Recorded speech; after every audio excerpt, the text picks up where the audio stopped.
Okay, so we continue Scorpio today, and we continue with Lilith. So if you saw the videos and the materials, you'll see that Lilith is, in some places, it's considered an asteroid, and in some, it's considered an imaginary spot. When you start discovering how you're going to do your program, you're going to have to decide your settings. There's different versions of Black Moon Lilith, and I will share with you what I use so you could get the same thing. If not, you're going to get one sign over. So what we use is called the apogee, and it's basically an imaginary spot. So something you will not really learn in class, but I'm going to share it here, is something called the black sun, and then this is the black moon. The darkest spot in your chart is the black sun. So find your sun and go direct opposite, and that's the darkest spot. So it's a blind spot. You don't know it's there. It's not really something that's taught or talked about. The black moon, however, is pretty prevalent. So consider it your blind spot. It's a spot that you don't really have access to. So when you look at the moon lecture, you see the white moon and you see the nodes. There's a little spot on the moon that is hidden, and I can't speak to the astronomy, but if you want the sciencey part, you can Google it, that we don't have access to. And this, in our psyche, is the apogee. So it's a blind spot, it's a shadow area, it's something that we project onto others. This is a very strong projection. So following in line with Pluto and Scorpio and everything that we did last week, this is now layered information on that. In transits and aspects, when we start doing the relationship to Pluto to Black Moon in your chart, then you start to see how these two houses or signs or areas, relationships work together.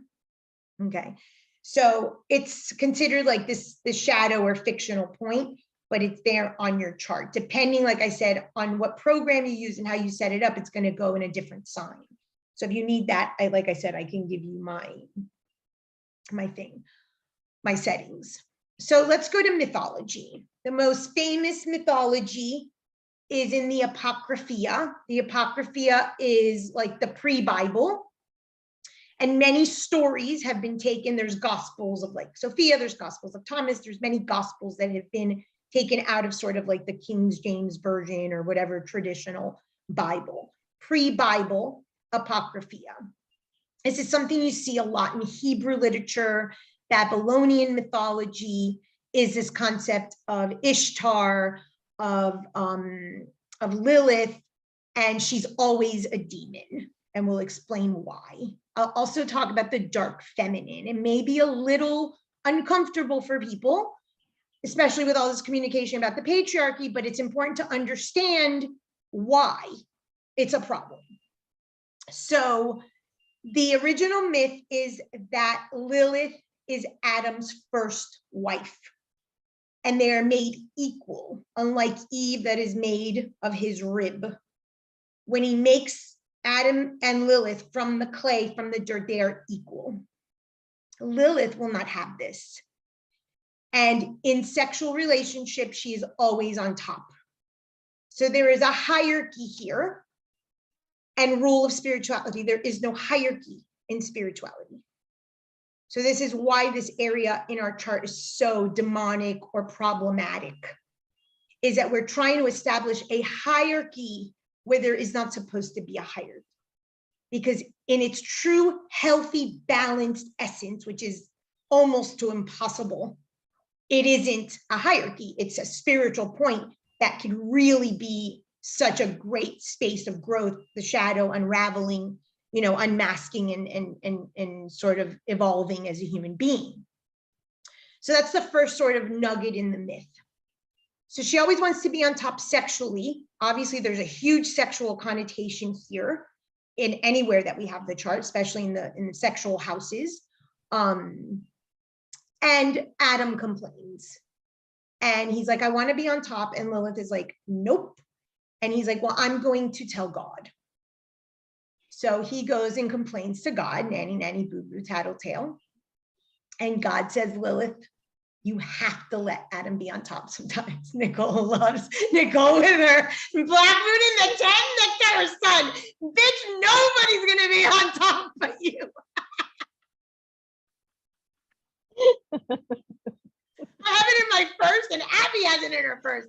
Those are tall placements, guy. We like have hard placements. Then you understand why your life is what your life is, you know? So he goes in tattletales, and God's like, Lilith, you have to let Adam be on top. And she says, nope. And he's like, well, then I'm going to send you into exile. And she's like, have at it. Sends her into exile, where she births 10,000 children by day and swallows them by night. So it's a place where you reject any conventionality. God represents patriarchy, religion, conformity, rules, structure, you name it. You are not doing what anyone tells you to do in that aspect of your chart. Hells no. It does not matter. You'd rather die. Who was it that Plato said, kill me? I am not gonna conform at all in that area. Well, take this spanking, please. right, exactly. So she's sent to exile. And this is important. I'm going to bring up the spiritual adulting map in a minute. This is where you put yourself in exile. You exile yourself, you abandon there, you want abandonment and rejection. You want that because that makes you feel special. So this is an important psychological construct here. When you or your friends or your client or your family or children put themselves on a timeout, put themselves in rejection, put themselves in abandonment, it is the only way I know to not conform.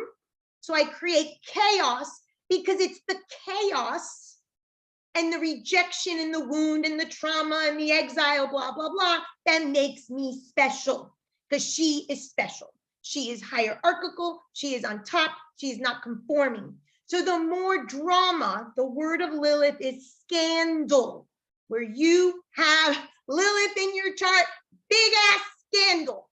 That's the word, okay? And if you got 5 other things like Jennifer, then it drags the whole spelling, okay? It is an amazing thing, and it is so great. First, we have to understand the darkness so we understand all the amazing stuff that it can bring with it. Because most people do not live in, and I don't even think it's fair to say the light aspect, because it obviously has no light, but the growth aspect of it. But you have to understand such the darkness, such the exile, scandal, seductress, problematic nature, so that then you can own it in your life. Okay, so she's so powerful. So she's put into exile, gives 10,000 children by day, eats them by night. This placement, depending on where you have it, will determine if you do not want children, if you abort children, if you miscarry children, if your children die. It is a tough placement.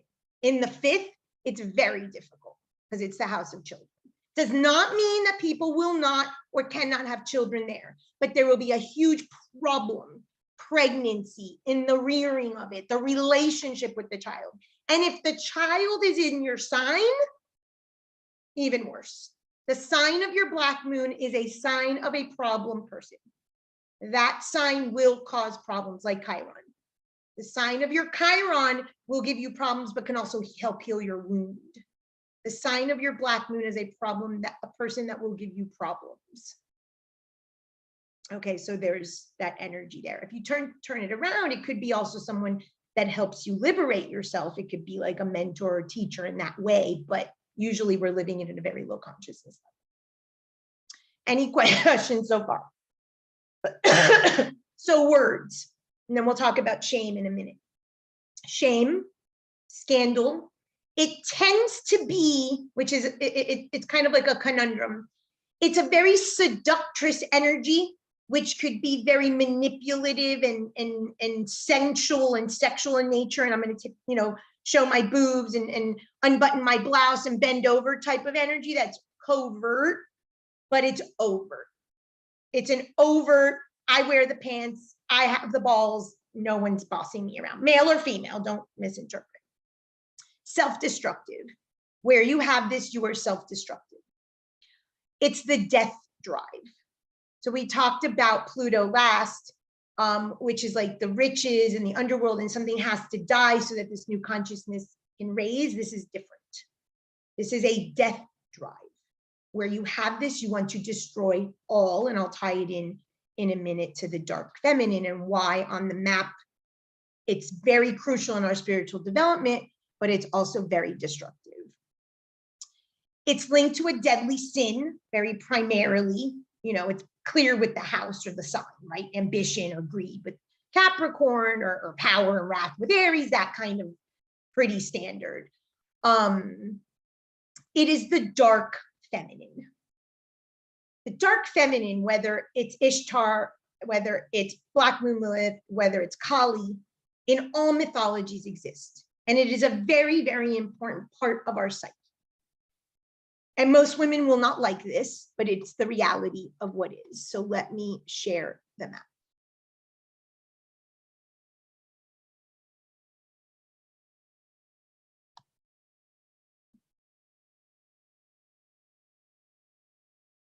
You see that? Okay, so here we are.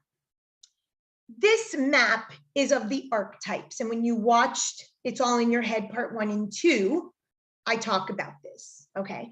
So when we're talking about the archetypal nature of the psyche and all of the planets, this is sort of the order of development. I write about this in the Spiritual Adulting book. So just for the location in your chart, in your psyche, in your life, what it represents, okay? When we get to this spiritual adulting, this is the wound, this is the exile or the abandonment. So wounded child, wounded rule, I call it wounded ruler if we own it. This is a ruler archetype, but it's also like a magician archetype similar to Pluto.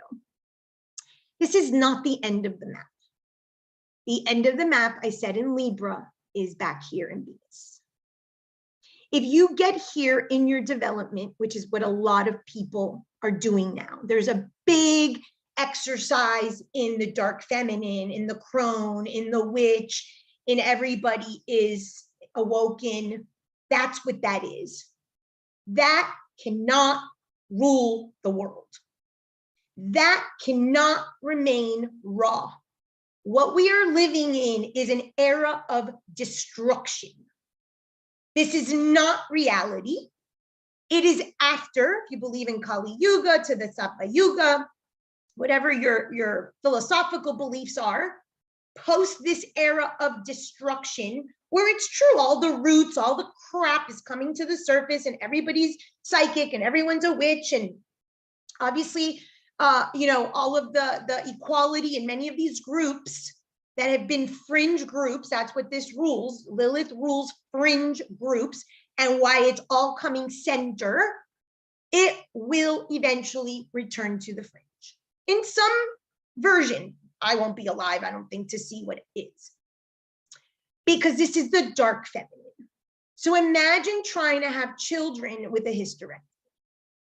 This archetype does not birth anything.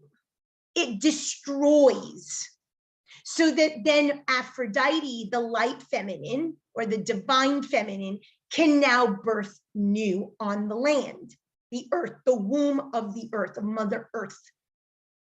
So we're in a very interesting, strange, troublesome time, especially spiritually. So all of these new groups that are appearing, everybody's a witch, everyone's intuitive, everyone's psychic, everyone's quitting their job to be, you know, the next spiritual teacher, is ruled by this. This cannot remain on the forefront of society. It doesn't push us forward. What needs to be wiped out and clean and gutted is happening. She's like, hell no, I'm not taking this anymore. I always say Mother Earth is pissed. Great, let it all come out. The pimple is getting popped, but it's not the end of the story, because it's not the end of the spiritual journey. And our journey is the Earth's journey. And after every Kali Yuga, this dark, feminine, destructive, comes the golden age where there's new creation and new foundation and new birth and new fertile soil and things have fecundity. So if you stay here in your journey, you're going to be on the outskirts. You're going to be the fringe of society. Therefore, on the fringe of your life, you will remain exiled, abandoned, rejected, all because you want to be special. You turn this around and you make friends with her, you own your life. This is literally the archetype that once you own your life. Why? Because all of a sudden, you know what I say, you're in on the con of this world.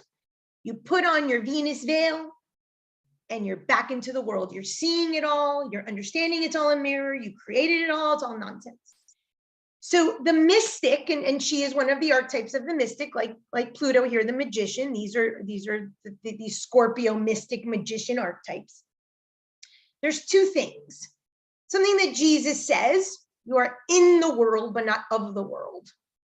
When you own this, you realize you're in the world and you play the game, but you're not of the world. It's the famous metaphysician image where the guy sticks his head out and he's in the world, but his head can see the whole cosmos.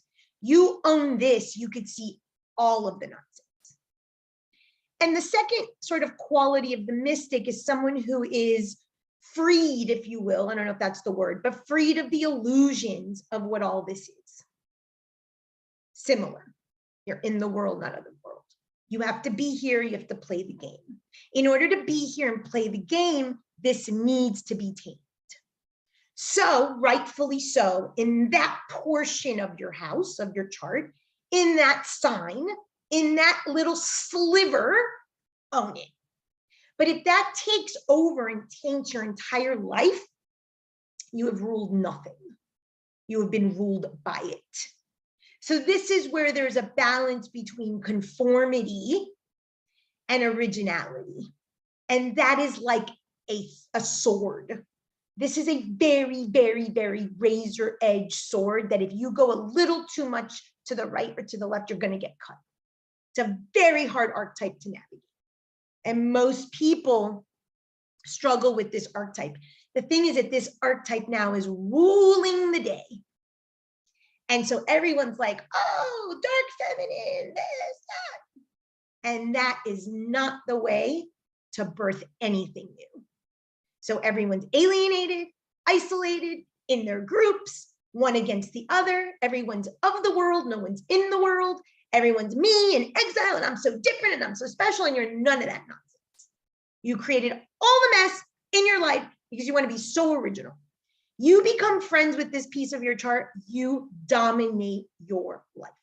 She is literally next to Chiron, the key. So I call it the wounded ruler. When your wound is how you learn to rule your life, rather than be abandoned and rejected and the wounded healer and the wounded orphan and all the nonsense. Questions about the placement of how it is in the psyche.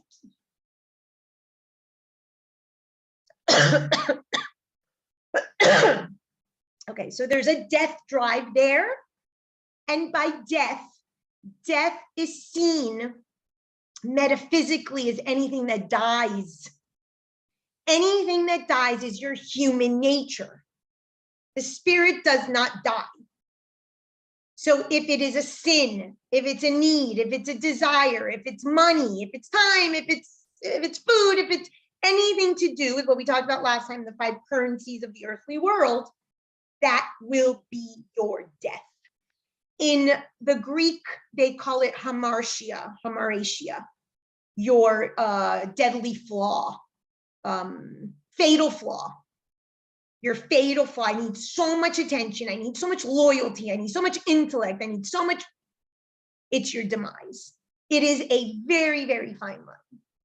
Because you do need to exercise your power so that you can own your fire and speak up and do you, right?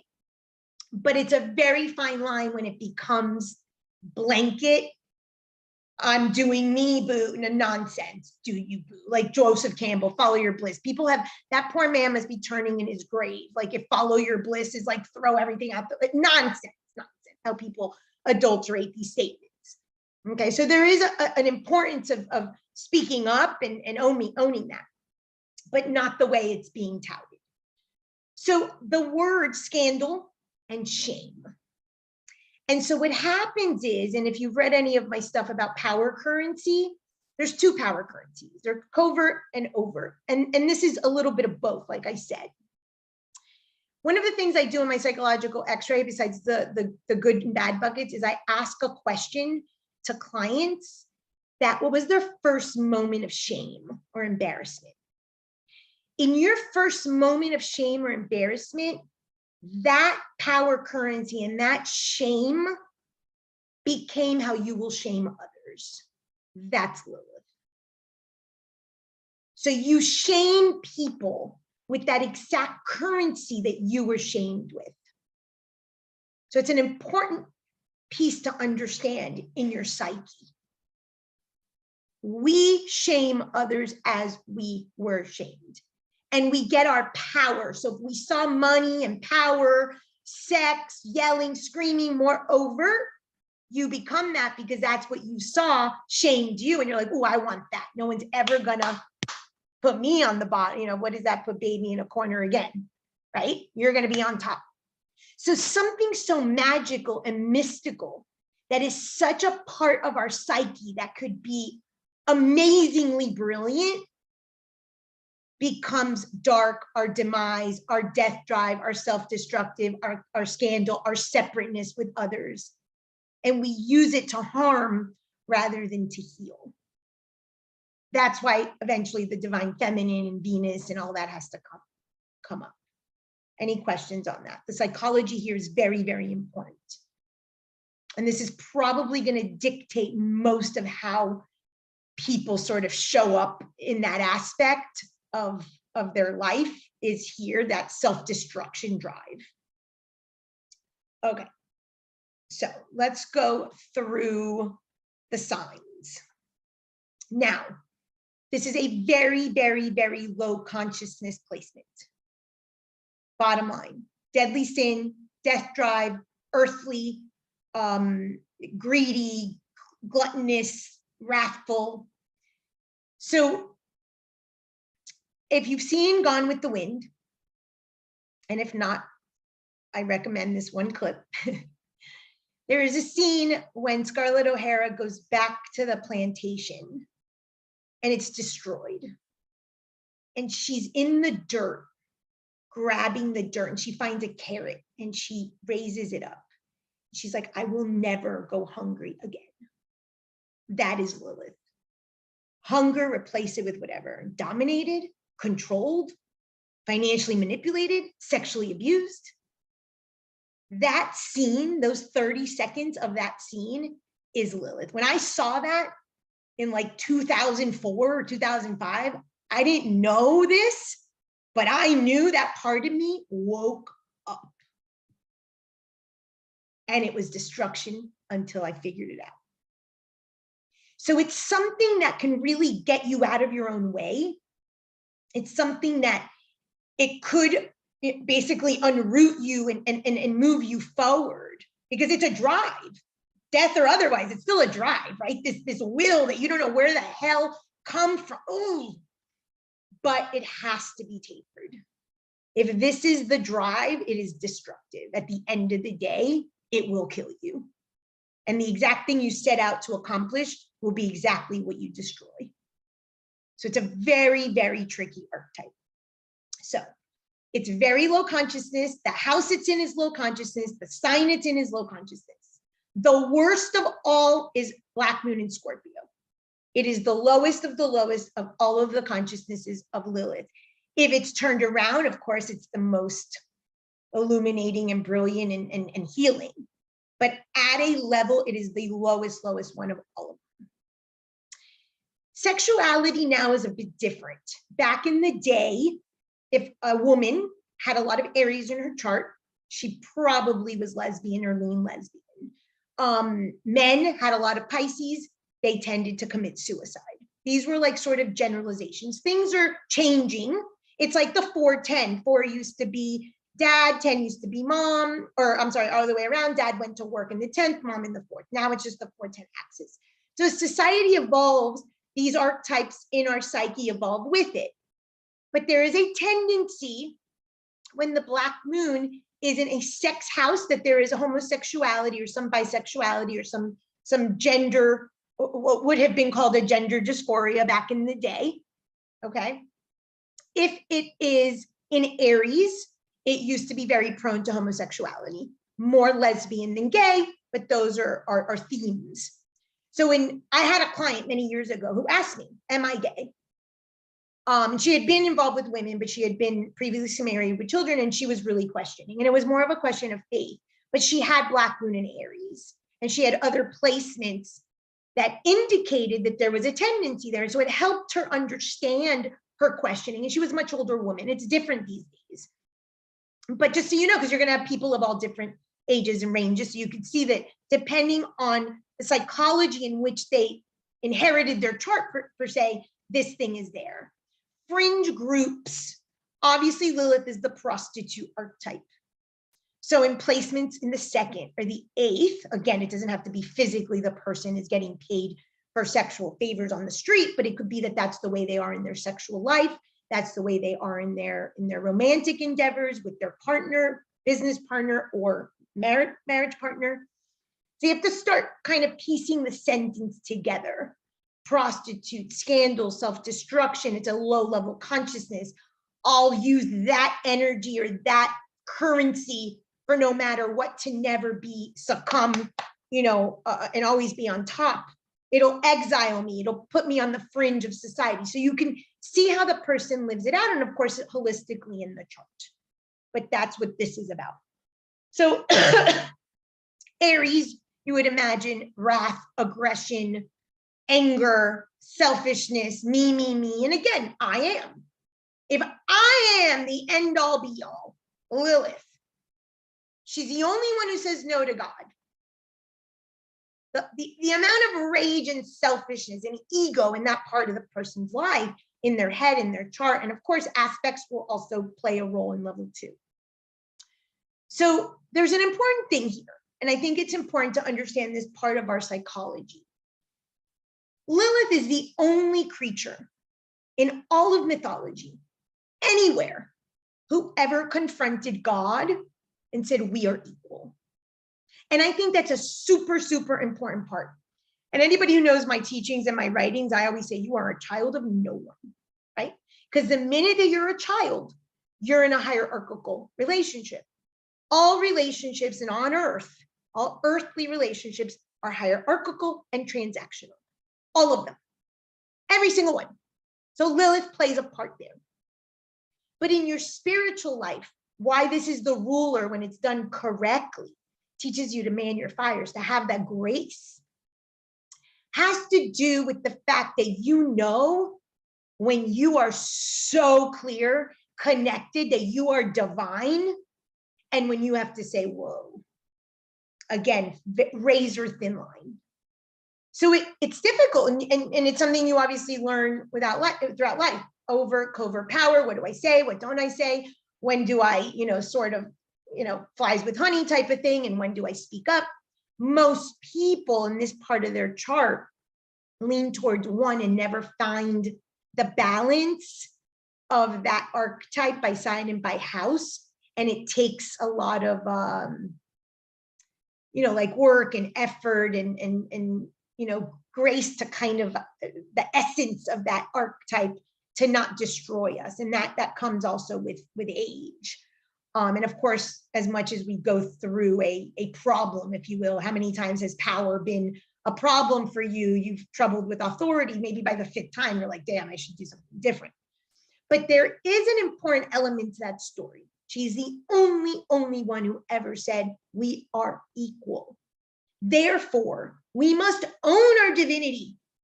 The nonsense of this world, and I'm talking spirituality, is this idea that we have to turn the other cheek and we have to be compassionate all the time. And yeah, that's the Venus piece of it. That's the heart aspect of it, the 11th house part of it, right? Service and others. There is a component of that. But you cannot have that component if you are not solid in yourself. If you don't know your values, your roots, your fire, what you stand for, you're gonna just let anyone trample you or let no one trample you, and neither one of those is good.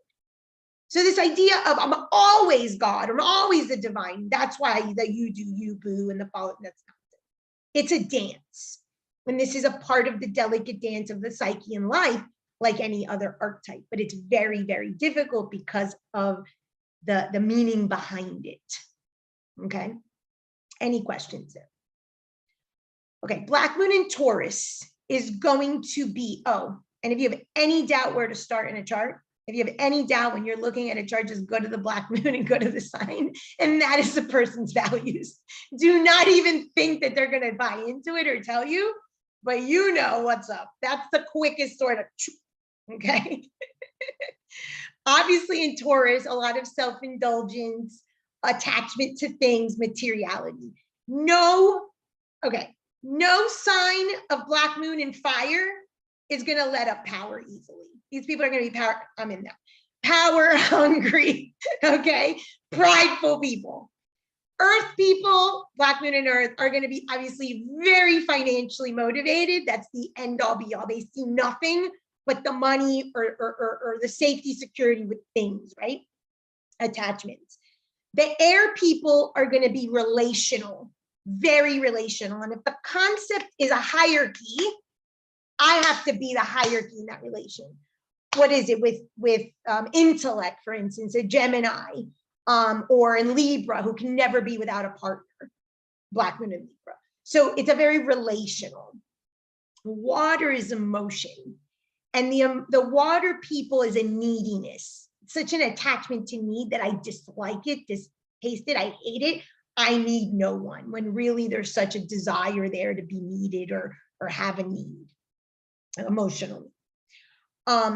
Gemini, they might have been judged or shamed for talking too much, talking too little, not being intellectual enough.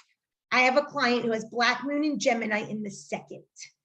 The currency of that entire family to the grandfather is money, money, money.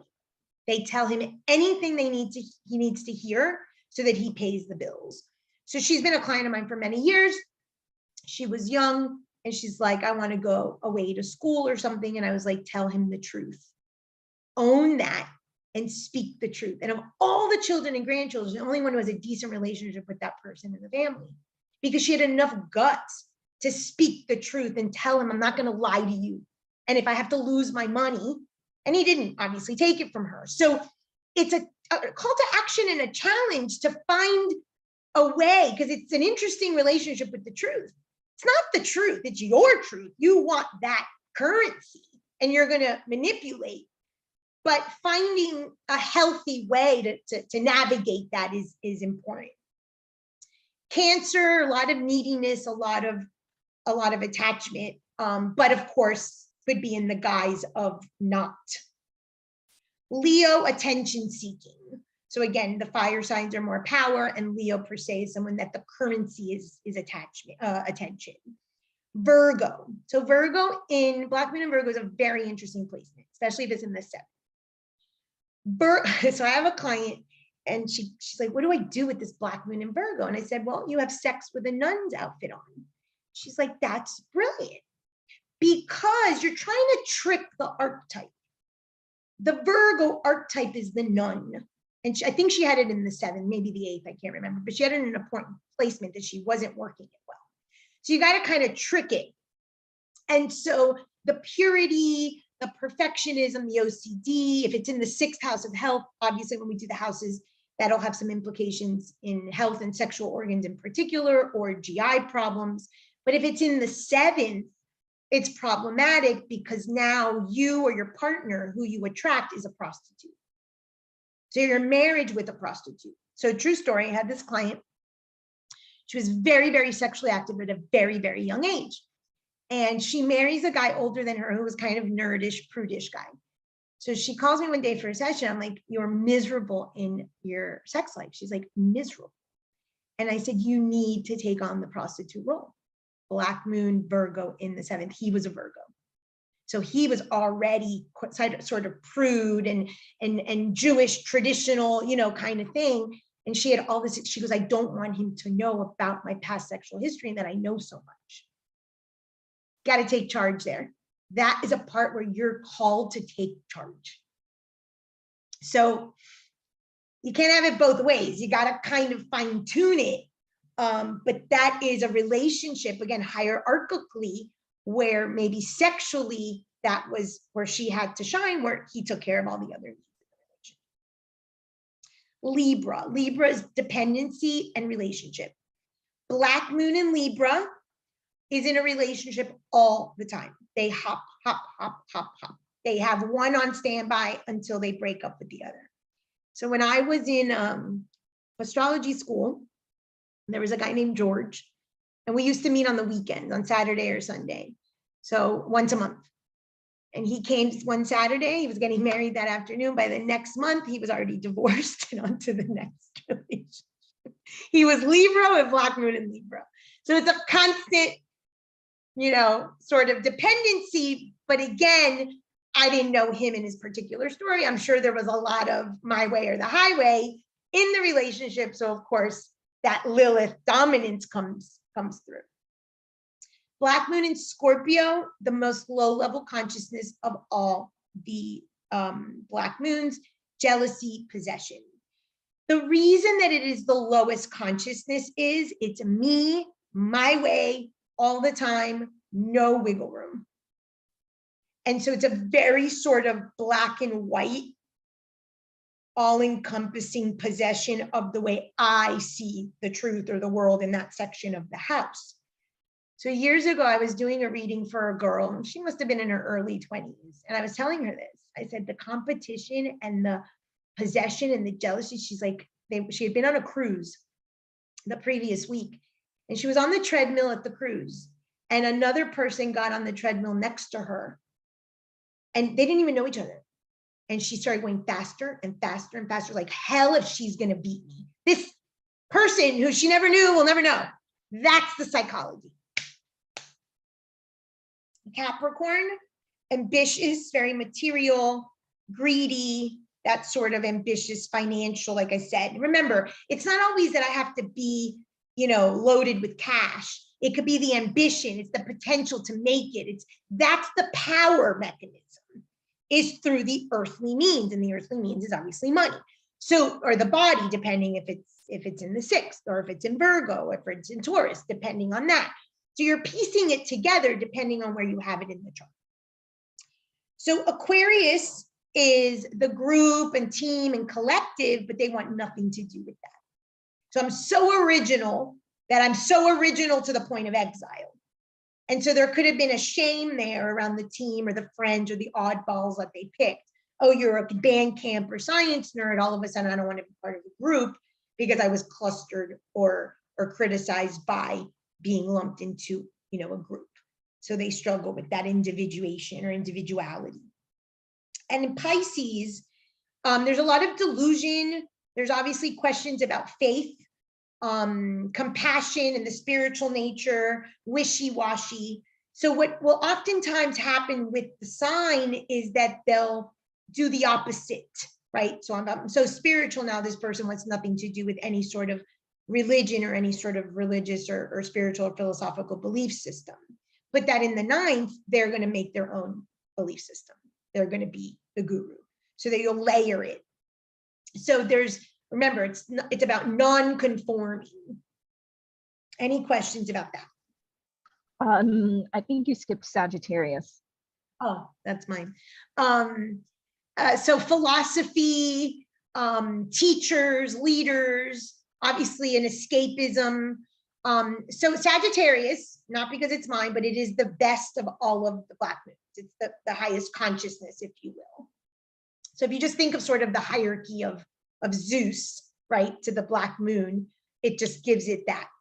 But it's not any better. It's a power because it's a fire. So there's that power struggle in the person, depending on the house, but perhaps through philosophy, not wanting to be conventional in their belief system, not believing other forms of hierarchy, divinity. There's a spiritual component too, because remember, the old leader of Pisces was Sag.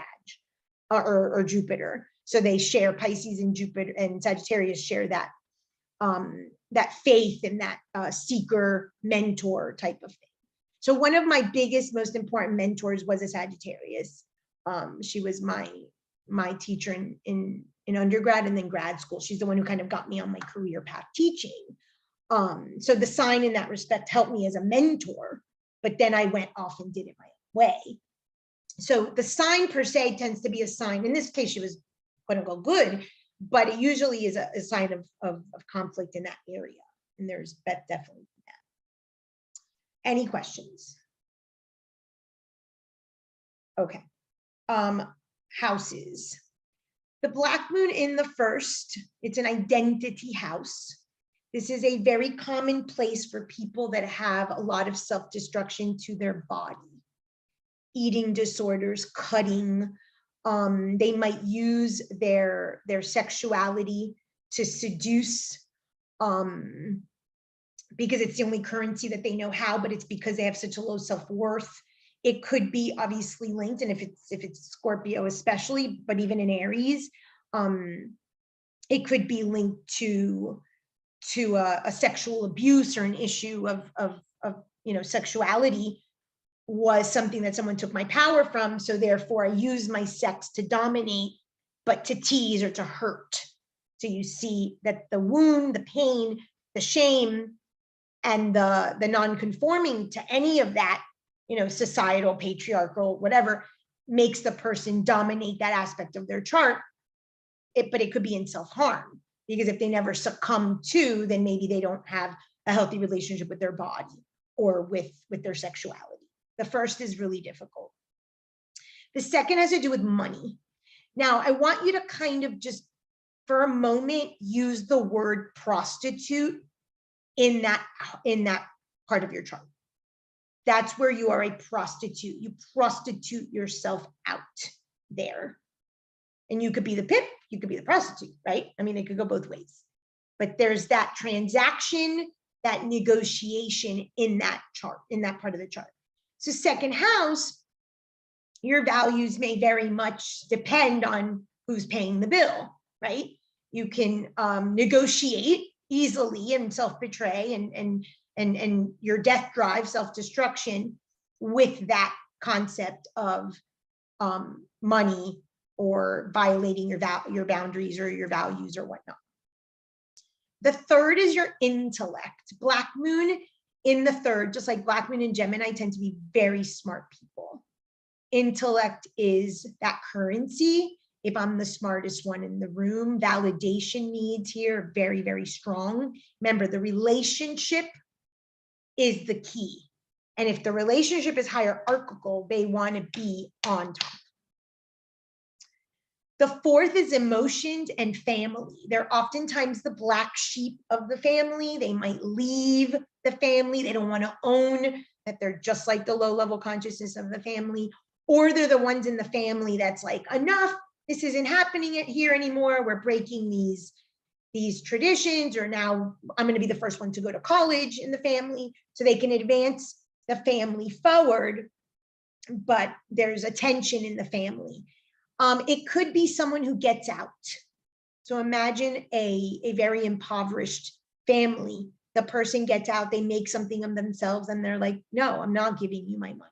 I worked hard. So it can cause that friction of going back home, of the family judging them. Oh, you think you're so much better than us because you made it and we stayed here in this trash or whatever. The fifth, obviously there's an issue with identity. People with black moon in the fifth need to be their own bosses. There's no way around it. People in the fifth, usually the 10th as well, but the fifth are not going to work for another person successfully. And you would see what's happening with the 6th and the 10th. I had a chart. He had black moon he was a Leo, black moon in the 5th. I think it was in Leo. Uranus in the 6th, obviously not going to work for anybody. And I want to say he had Pluto in the 10th. So those work houses were not going to let him, and he changed jobs every other month. He was in a new job. That person cannot work for another person. It's difficult. So entrepreneurially, obviously there's the will, there's the drive, but what's running the show? What's running the identity? Is it the attention? Is it the position, the power? Because obviously she's a position of power. I want to be equal to God and I want to be on top. What's driving that?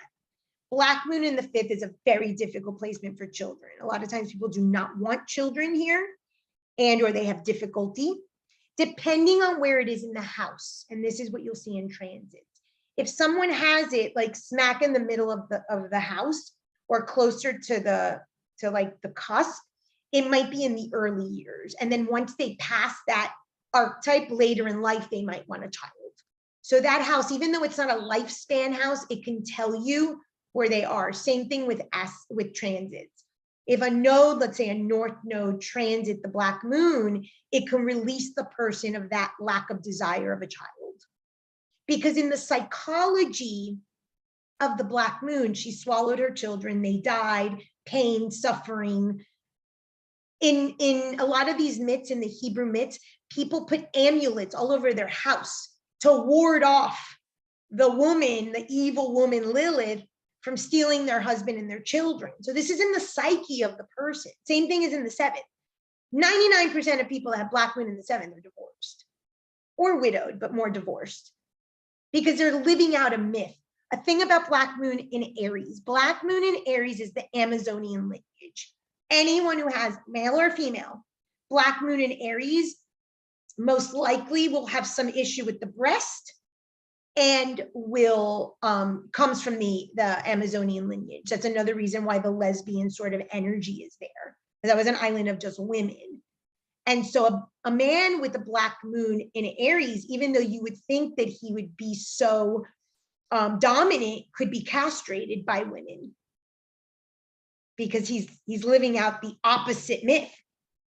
Because remember, this body's temporarily. The energy is lifetime after lifetime after lifetime after lifetime. You don't know how many lifetimes he or she was a woman and now embodies in this body, lives out that psychology of the Amazonian and is castrated as a man to let the women dominate. So it goes in both directions. Where was I? The 5th. The 6th. So the black moon in the 6th is someone who will never, it does not mean that they won't be a good worker, but they're never someone who's satisfied at work. So I had an employee, he was great, loved him. Aries, black moon in Virgo in the 6th.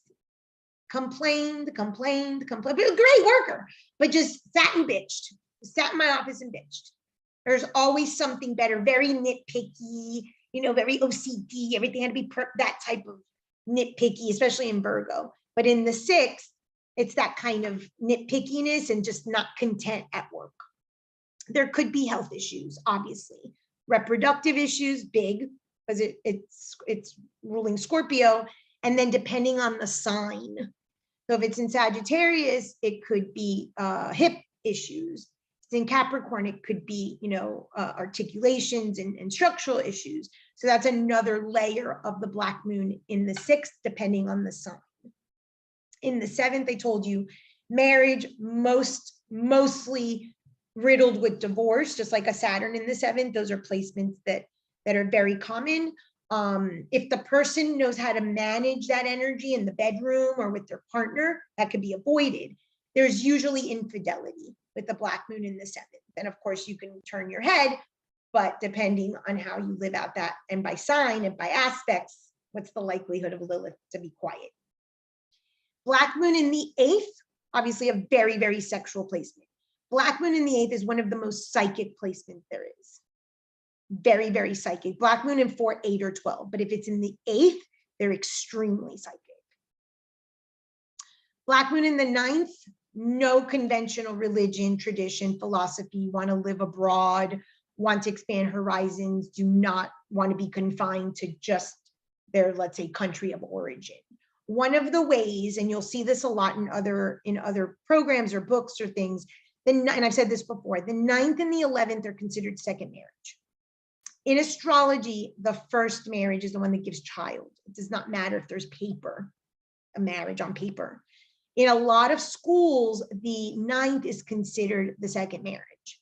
So a lot of times people with Black Moon in the 9th will marry someone that's abroad, that's a foreigner. That's the way that they expand that horizon. It's how the way that they live that.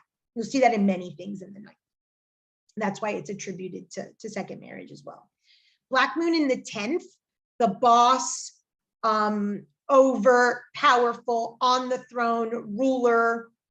You can speak to that, Nicole, but you know, that sort of dominance of that house.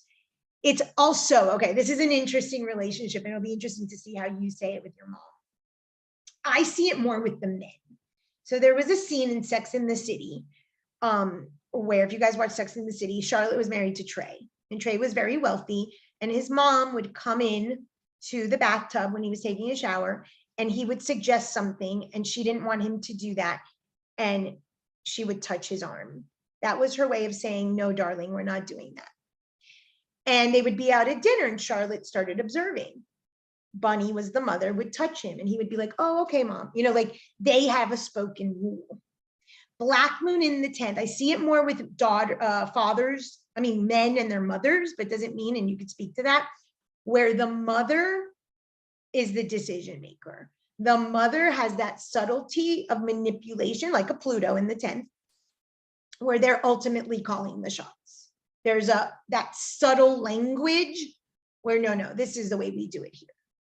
So does that play out in your life with your mom? Very, very subtle. I use that example because it's so subtle in the show. You're asking me, Francis? If you want to share, you don't have to, but. I have two sisters, and I'm the oldest. I'm on the top. So I think it probably plays out more with my sisters and other family members than it does with me. Okay, but that kind of mother. Remember, the 10th is also your mother. So I have a Pluto in my 10th. And when I really understood that in terms of my mother, it made a lot of sense. And if every archetype, masculine, feminine, and that feminine is mom, if she uses that currency with your sisters, somewhere you use that too, is the point, because we are our parents. Black Moon in the 11th, right? Again, the groups. I want weird groups, different groups, unconventional groups. It's like a Uranus in the 11th. I want to belong to different groups.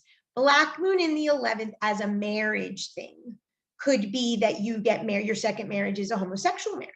Your second marriage is an unconventional marriage, an open marriage. Those sort of relationships later on in life, when we get very comfortable in our sexuality, if Black Moon is in the 11th, could manifest that way. It could also manifest in a strange group of friends or non-traditional group of friends. Of course, attempting a hierarchy or even a distance from, like an exile from the tribe, even though I love the group, there's a removal of, right? But there's usually a non-conventionality to the relationships, because I don't want to be traditional and normal, right? I want to be atypical and not conform. Black Moon in the 12th. Black Moon in the 12th is the hardest placement. If the 12th is your shadow, bottom of the ocean, you have no clue what's down there. Remember, the 8th is super powerful, super psychic, the 8th is a secret house because you keep those secrets. What's in your 8th, you know. You keep those secrets. In the 12th, you don't have a friggin' clue. So Black Moon in the 12th, those people dream a lot. The psyche and the subconscious and the unconscious tries to give them information. I dated a guy with Black Moon in the 12th. This guy would scream in his sleep. He would have the wackiest dreams. And of course I was like, oh my God, it's so obvious, but I had to shut up. But the information is there. It's just that there isn't necessarily access to it because it's so deeply hidden. Black Moon in the 12th can also be a sexual repression, a severe sexual repression, someone who may not even remember that they were abused or raped or have, you know, certain inclinations to certain sexual preferences that they're in denial of just because they don't have access to that part of their self. It's a very, very hard, Saturn and Black Moon in the 12th are very difficult to navigate. You need many mirrors for that. Okay, let me just make sure I covered everything. Any questions? If you want me to look at your chart specifically, let me know.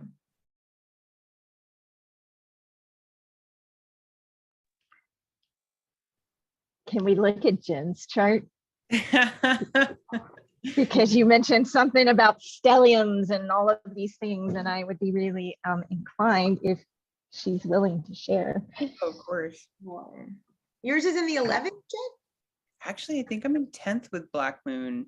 Oh, okay. Let's see. Which, you know, that makes sense too. Oh, yeah, absolutely. Me and Nicole. Yeah. Yours should be in Sag because you and I have. Sagittarius, yeah. So the Black Moon, in terms of okay, so it's right here. It's at 1 degree of Sag. It's on the cusp. So it's like being in the 10th and the 11th. So there's a few things. In terms of speed of planets, the moon, the Black Moon is 9 months. So think of just 9 months of pregnancy. Okay. The thing is that the Black Moon goes back and forth and constantly retrogrades. So it's one sign, it's in another sign. It's in one sign, it's in another sign. Right now, I think it's teeter-tottering between Gemini and Cancer. I don't know if it's already established itself in Cancer.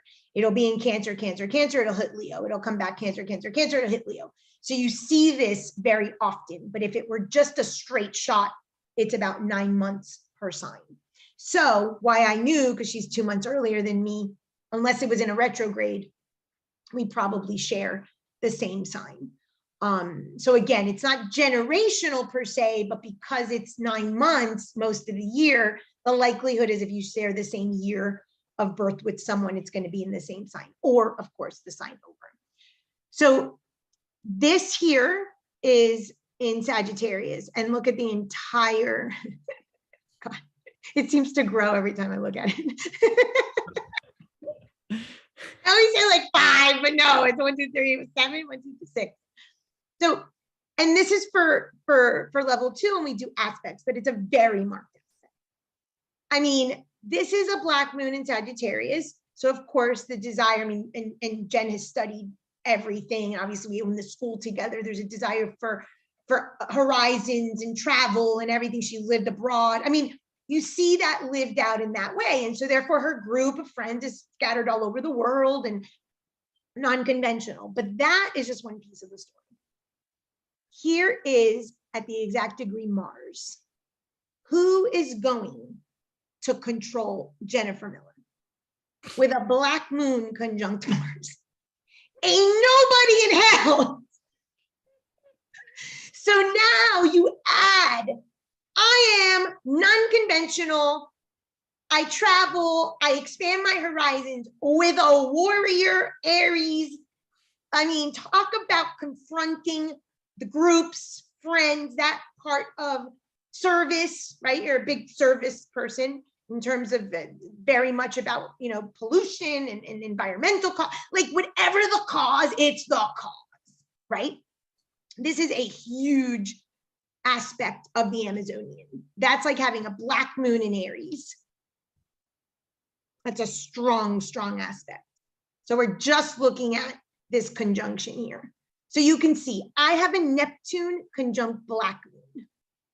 That Neptune, it's all nebulous, but that Black Moon is there and she's running the show. And I was little Miss Innocent until I realized what the hell I was.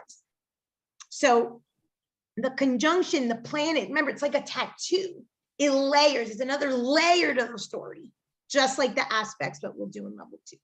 This is a very, very, very, very strong aspect. And remember, everything on the left side of the chart, 99% of the left side of the chart is me, my way with this. Woo! A first house sun touching the ascendant, my way, I am girlfriend. Ain't no one calling the shots there. That is Lilith personified.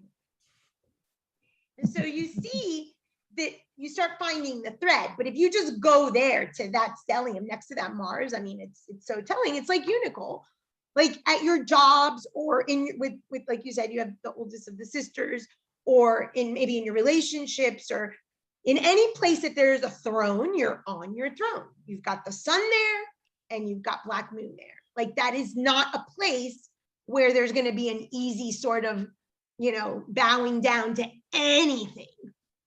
And so we know that that's a safe space for us to do that. It's safe. There are houses that are more destructive, like the first. I have it in the first. I have been very, very, very self-destructive to my body. You know, one of my ahas with my cancer is, well, maybe I want to die. Like owning that possibility, knowing that archetype and working through that. Why, as a Pisces, of course, being in the earthly world, it would be so horrible. So it's a place where you need to own yourself. That's exactly appropriate for that placement. But you have to see where it sort of seeps out into the other areas. That's where, of course, stelliums or aspects will tell. And certain houses are more destructive than others. The first is a perfect example. The 12th, unknowingly. The 6th. The 6th could be a very destructive because, again, the body. And so it brings me back to the concept of spirituality. Spirituality lives in the body, in the earthly world. So a Black Moon in Pisces, or someone with the Black Moon in the 6th, anything that confines them to the world, to be in the world, like the body, 1st or 6th house, for instance, could be such an area of self-destruction because I want to be God. I don't want to be in the form. And part of the teaching here is the form is God, the form is the divine. So you start to see how all the teachings work together. But this is a super, super strong Amazonian placement. Any other questions about that? The lovely best friend of mine here. Talk about not putting baby in a corner. We all succumb to her. All her friends were all like, Jen's here. We all know it one way or the other. Who calls the shots? Anyone else? Can we look at everyone? We can look at whomever wants to know. Who's next? Laura, go no. Laura will be next. I'll go too. Ab said she Oh, could. that's on. Hi. Bye. Me too. Okay. Laura. Okay, in Aries, in the 11th. Oh, you guys share that. Okay, so you start to see a lineage in the family. This is an obvious Amazonian lineage, and I'm 99% sure that Sharon has it next to her son. So you have mother, 2 daughters. Abby has it in the 1st. Amazonian lineage, and one of the things that the Amazonian lineage does is give you breast cancer because they chopped off one of their breasts. So that whole lineage is so strong. So here, in terms of sexual rebellion, Amazonian lineage, group, non-traditional group, if I remember correctly, Laura works in like a progressive school with like non-traditional children. So the group of people and just her, remember, the 11th is your community. It doesn't have to be your closest friends. The community is not traditional. There's a very, very strong power here. We're not doing aspects until level 2, but it is directly opposite this Uranus Mercury. This is a super strong hell if I do here and hell if I do here. It's my way or the highway type of thing, you know? So you see that on both ends of the spectrum, but the lineage is very, very telling from the Amazonian. So you and your sister. And then let's look at Sharon. I'm pretty sure Sharon has Black Moon next to her In son. Pisces, I do.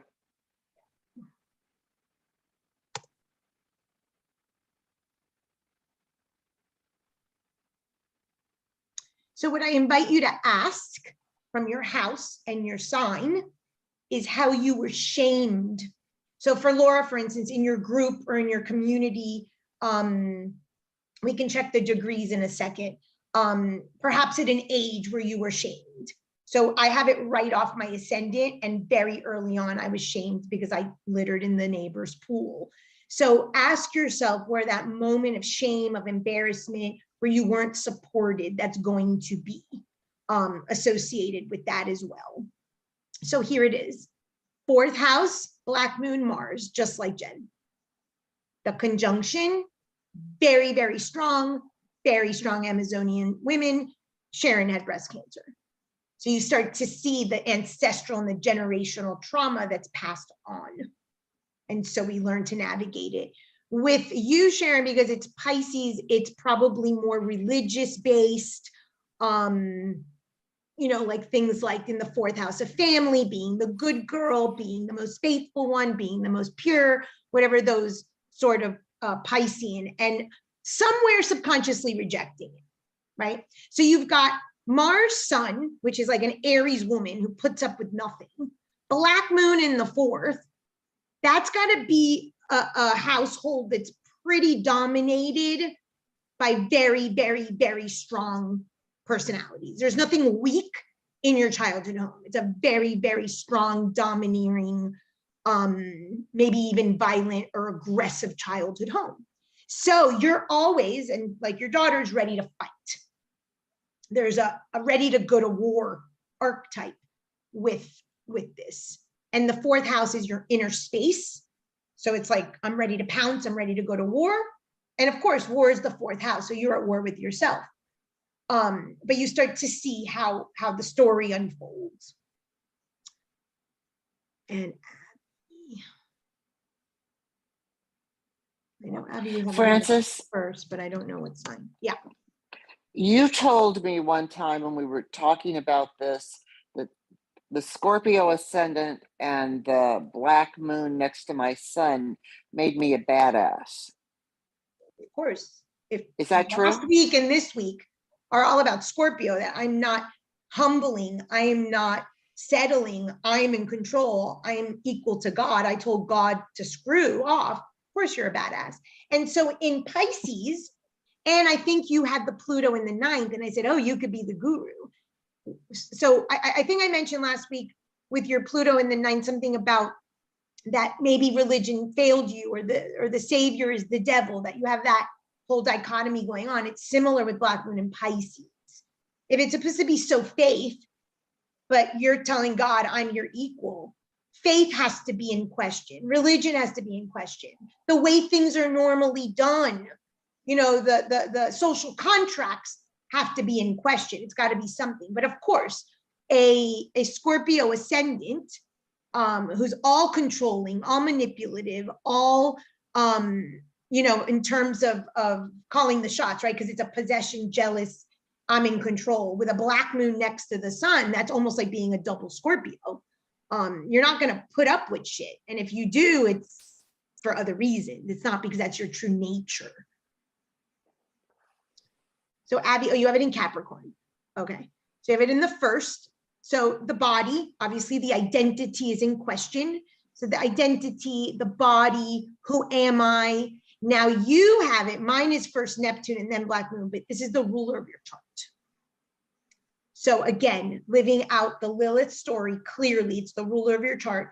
I don't know, Jen, you could speak to maybe what happened a couple months after her birth, but when you bring her home from the hospital and immediately there's a Black Moon, there could be a death, there could be a shaming, there could be some story, you don't have to share, but there's some story that in her psyche kicks this into gear. Who's in charge? What's going on? What the setup of this home is about? There's definitely something. Capricorn, the ambition, the finance. It's retrograde. Retrograde for most things in our chart, with the exception of the nodes, because the nodes are always retrograde. So, you know, anything that is retrograde in the chart tends to be something that we repress or we have to kind of unstick. So having this could be a struggle with ambition, with financial security, with your identity around ambition, things like that. Those thematics are there. But if it's the ruler of your chart, again, we're back to Aries, Amazon, identity, you start to see an entire generational pattern with the 4 of you guys with this theme. And I'm sure, Sharon, if we saw your mother and everybody else in the family with the breast cancer, you would see how many strong women, and ancestrally and generationally, there were women that maybe lost children. That's a theme. miscarriage, abortion, rape, death, killing, and war. That's going to be a theme with the Amazonians. So you start to see, so maybe Abby doesn't want a child, let's say, for instance, she's got Saturn in the 5th. People with Saturn in the 5th tend to not want children because there's a fear of being dethroned by them. Jupiter in the 5th, I don't want to have children because I want to be the ultimate ruler. Zeus was never dethroned. And then a first, if there's a history of losing children ancestrally, maybe that could be one of the ways it plays out. So you start to piece all the story together. And there's a moon in Aries, which is already an Amazonian. And Nicole, right?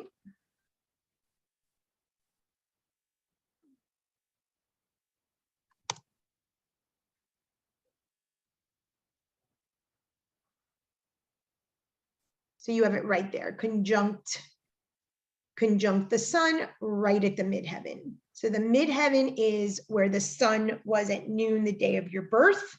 Black moon is there. I am the sun, I'm the alpha, I'm the omega.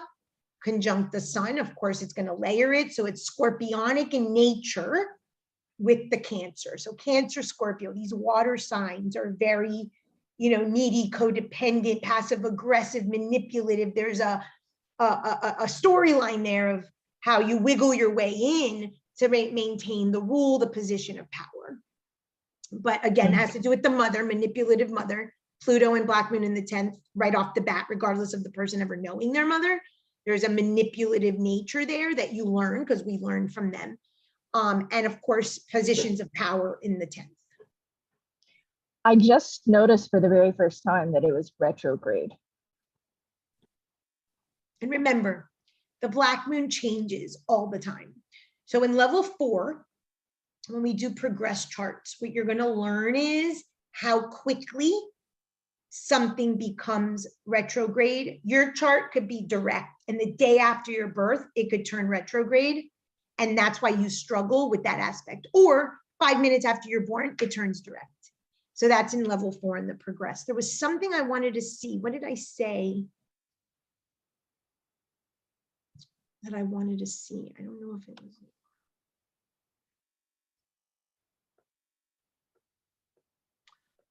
I don't remember. Well, Laura here has the Black Moon Aries, and Aries is the ruler of her chart. Again, another Amazonian lineage right here with the moon, with the Mars, right off the cusp. There was something I said a moment ago that I wanted to see. I can't remember. It comes to me. I'll tell you guys. So, yeah, it's a biggie.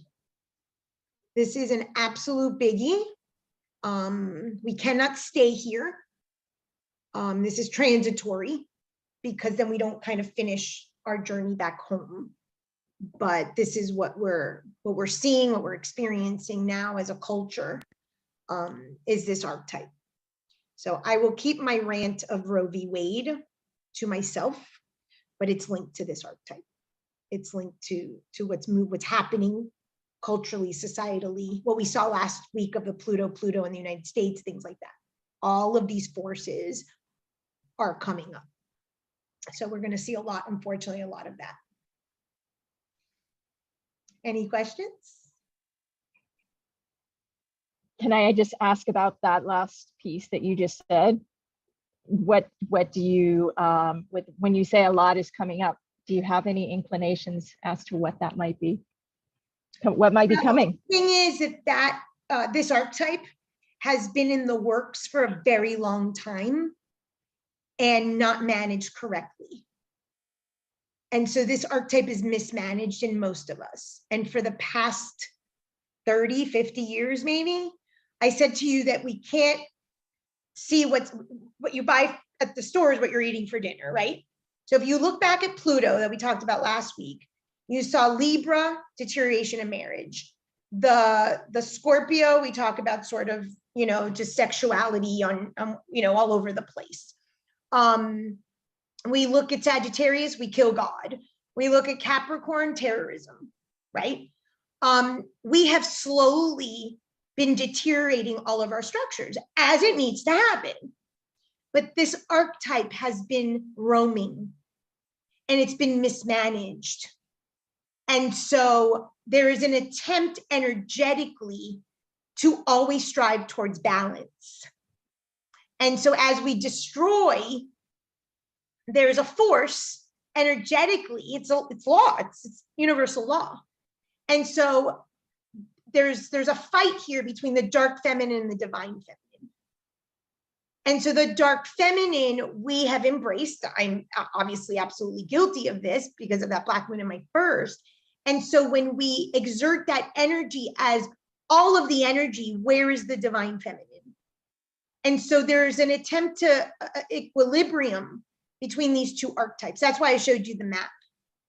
And so in each of our journeys, personally, individually, we cannot stay in this archetype. It's always a fringe archetype, and it will always be a fringe archetype.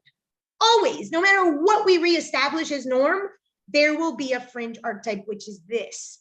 And so we have to recognize, that's why I use the metaphor, you cannot birth a baby with a hysterectomy. We cannot birth from here, we destroy from here, and we're in a destruction phase. So to attempt to balance the divine feminine, the Venus, the love, the compassion, we're not there yet. Obviously, we're still in alienation and exile and all that. That I don't think we're going to see in our lifetime.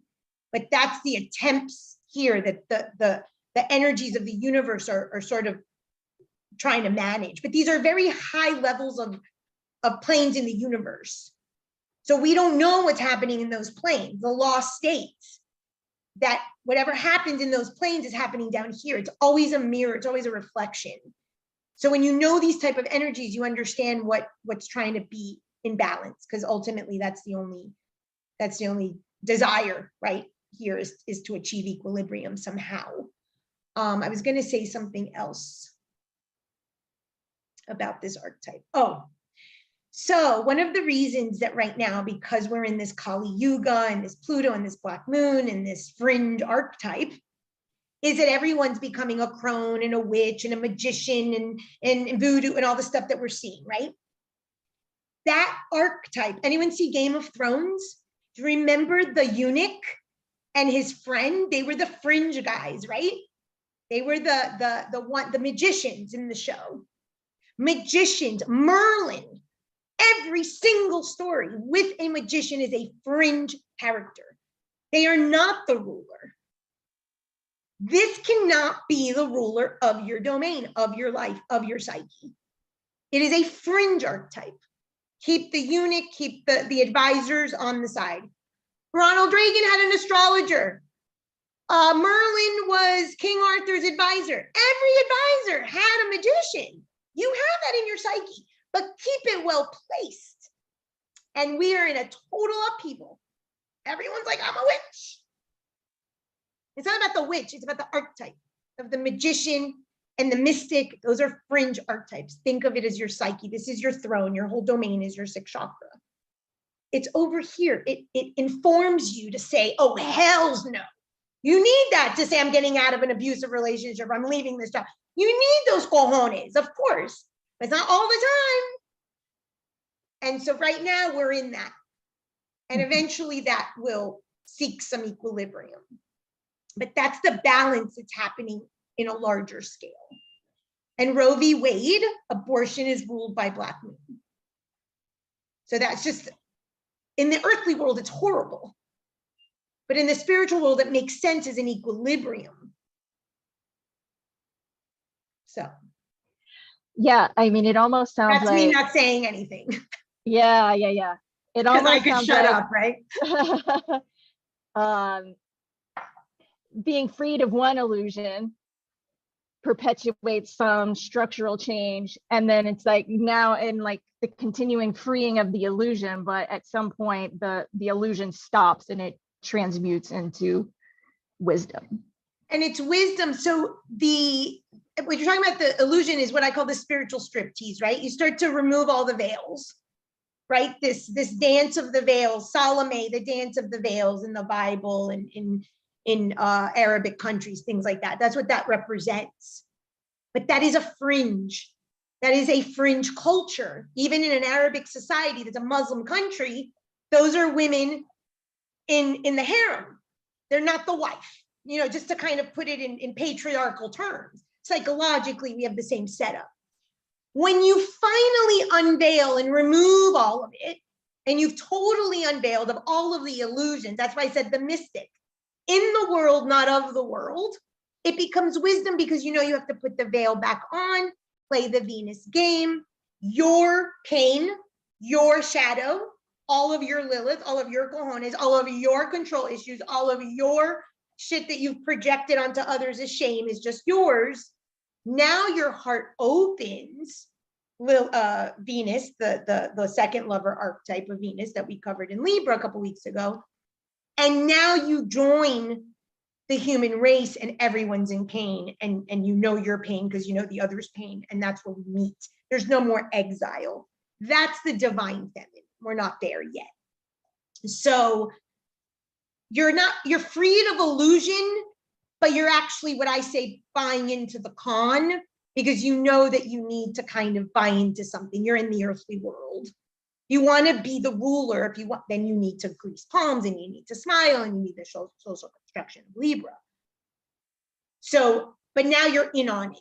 You're not in delusion about what it is. That's chop wood, getting light and chop wood. That's at the end. This is hardcore spiritual striptease, get naked, because you're all those things you judge. Good? Mhm. Anything else? Okay. So next week we will be doing Jupiter. That's fun. It's shorter, but it's fun. Okay, ladies. Have a wonderful, wonderful week. Thanks. You Thanks. too, thanks.